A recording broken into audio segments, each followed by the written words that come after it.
नमस्कार मंडळी. फ्लावर मटारची चमचमीत अशी भाजी बनवूयात. यासाठी एक पाव किलो एवढा फ्लावर आणि पाव किलो एवढा मटार घेतला.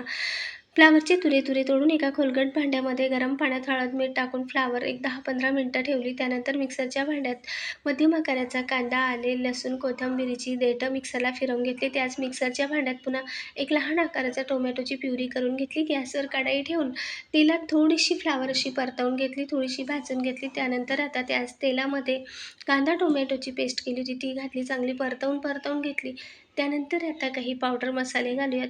सर्व पावडर मसाले चांगले यात मिक्स करून घेतले. तेल सुटेपर्यंत मध्यम ते मंद आचेवर चांगले शिजल्यावर यात मटार घातला. मटारही 2-3 मिनिटं चांगला परतवल्यानंतर आता चवीनुसार मीठ घालून फ्लावरचे तुरेही चांगले परतवून घेतले. संपूर्ण व्हिडिओ पाहण्यासाठी खाली दिलेल्या टायटलवरच्या त्रिकोणावर क्लिक करा. डिटेल व्हिडिओ नक्की बघा. लाईक, शेअर, सबस्क्राईब करा. कमेंटद्वारेही सांगा. धन्यवाद.